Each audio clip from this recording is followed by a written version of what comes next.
నేను పార్లమెంట్ సభ్యునిగా గెలిచిన తర్వాత ఇప్పటివరకు దాదాపు 20,000 కోట్ల రూపాయల పైగా నిధులు కర్మేలు తీసుకొచ్చినాం. లా కాలేజ్ వీసీ గారు తీసుకొని ఢిల్లీ పోయి మినిస్టర్ కలిసి శాతవాహన యూనివర్సిటీకి లా కాలేజ్ కావాల్సని చెప్పి దరఖాస్తు ఇచ్చిన తర్వాత వీసీ గారు ఫ్లైట్ ఎక్కి కర్మేరకు వచ్చేసరికి 24 అవర్స్ లోపల లా కాలేజ్ పర్మిషన్ వచ్చేది. 24 అవర్స్ లోపల లా కాలేజ్ పర్మిషన్ వచ్చేది.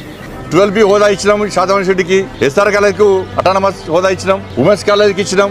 ఇవాళ సిఆర్ఎఫ్ ఫండ్స్ కింద దాదాపు 400 కోట్ల రూపాయలు తీసుకొచ్చి మండల్కు కనెక్టివిటీ ఉండే విధంగా రోడ్లు వేస్తున్నాం. ఈజీఎస్ నిధుల కింద ప్రతి గ్రామానికి నిధులు ఇచ్చినాం. దాంతో మొన్న ఈజీఎస్ నిధులు మళ్ళా దాదాపు 5 కోట్ల రూపాయలు ఇచ్చినాం. ఇలా స్టేడియంను అధునీకరించినాం. మొన్న జమ్మికుంటలో స్టేడియం నిర్మాణం కోసం దాదాపు 7 కోట్ల రూపాయలు కేటాయించినాం.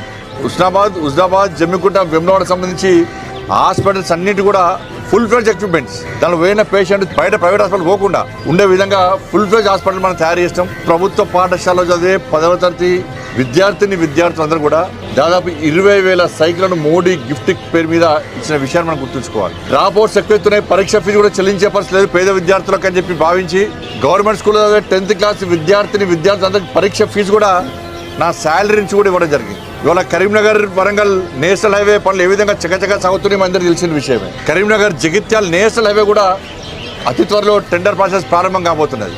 తీగలగుట్టపల్లి బ్రిడ్జ్ 156 కోట్ల రూపాయలు సేతుబంధన్ స్కీమ్ కింద ఏ విధంగా చేర్చినామో కష్టపడి, ఇవాళ అర్బన్ ఛాలెంజ్ ఫండ్ స్కీమ్ కింద కూడా అదే కష్టపడి ఈరోజు తను చేర్చడం జరిగింది. కానీ 100 రోజుల్లో 840 కోట్ల రూపాయలు కరీంనగర్ కార్పొరేషన్కి వచ్చినాయంటే ఇది ఎంత శుభ పరిణామమో ఒక్కసారి ఆలోచించాలి. సిఐఎస్ఎఫ్, బిఎస్ఎఫ్, అస్సాం రైఫిల్స్ ఈ 3 బెటాలియన్స్ సంబంధించి ఇక్కడ బెటాలియన్ సెంటర్స్ ఏర్పాటు చేయడానికి నేను ప్రయత్నం చేస్తున్నాం. అనుకున్న మాట నిలబెట్టుకున్నాం. అభివృద్ధి ఏందో చూపెడతాం. కరీంనగర్ రూపురేఖలు మారుస్తాం. కరీంనగర్ కార్పొరేషన్కి ఇంకా నిధులు తీసుకొస్తాం. దాంతోపాటు కరీంనగర్ పార్లమెంట్ నియోజకవర్గంలో కూడా ఇంకా 1,000 కోట్ల రూపాయల నిధులు తీసుకొచ్చి వాళ్ళ కరీంనగర్ పార్లమెంట్ను అభివృద్ధి చేసే విధంగా చేస్తాం.